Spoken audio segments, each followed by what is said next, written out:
difficile de passer à côté. Tout le monde en parle d'une manière ou d'une autre. La fin du monde annoncée pour demain vendredi, plus précisément dans la nuit de vendredi à samedi. Une date prédite soi-disant par le calendrier Maya. Mais il faut dire quand même que c'est la 183e fois qu'on nous annonce cela depuis la fin de l'Empire romain. Bref, très peu de nordistes du coup prennent cette annonce au sérieux. La dérision est de mise. En revanche, quand on leur pose la question « Vous feriez quoi s'il vous restait 24 heures ?», beaucoup s'amusent à répondre avec une imagination débordante. Écoutez. Il vous reste 24 heures à vivre avant la fin du monde. Comment utilisez-vous ces 24 heures? Ah bon? Comment vous les utilisez ces 24 heures? Bah, je sais pas, faire ce qui me fait plaisir et ce qui fait plaisir aux autres. Je m'en fous complètement, c'est de la merde de toute façon. Eh bien, je fais une prière pour la paix du monde. Voilà, cher monsieur. Oui. Et vous, madame? Je revois mes petits-enfants une dernière fois quand même, avant de partir. Comment utiliseriez-vous ces 24 heures? En faisant la fête avec mes amis, voilà. C'est tout. Juste la fête? La fête et peut-être en disant des choses qu'on n'oserait pas dire d'habitude. Qu'est-ce que je peux leur dire? De peut-être faire l'amour, pas la guerre. Comment utiliser les dernières 24 heures? Voyager, profiter, je pars en avion et je fais le tour du monde.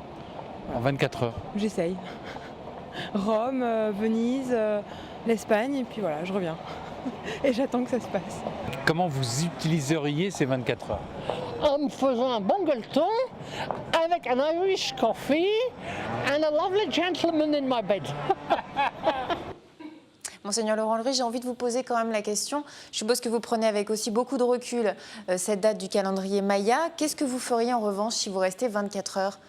Moi, je vis ce que j'ai à vivre, c'est-à-dire je continue et je cherche à faire que ces 24 heures soient des 24 heures consacrées à aimer les autres et à encourager. Et voilà. Pour moi, si c'était la fin du monde, c'est sans gravité, c'est même avec joie, parce que ça veut dire que c'est le moment de la rencontre avec le Seigneur auquel je crois et que j'attends. Merci beaucoup. On reviendra, on vous reposera donc des questions par rapport à Noël. Surtout, on va poursuivre donc en parlant de cette fin du monde avec cette vraie question qui est surtout à qui profite-t-elle? À qui profite l'Apocalypse?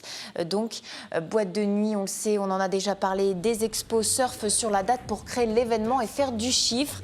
Et puis, il y a aussi donc des entreprises qui jouent là-dessus, comme cette agence immobilière Lilimo qui a choisi de faire de la fin du monde un argument publicitaire. Vous avez vu depuis début novembre, un spot présentant l'île ravagée par les eaux est diffusé dans les cinémas et sur Internet, le tout complété par des panneaux 4x3, une invitation à vendre ses biens puisque c'est la fin du monde, donc vendre ses biens tant qu'il en est encore temps, un propos décalé, mais l'agence joue là-dessus pour se donner une image tranchée. Écoutez.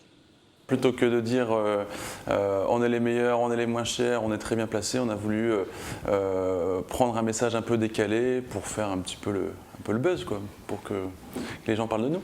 Concrètement, vous dire on a rentré autant de biens, c'est compliqué, grâce à cette publicité c'est compliqué.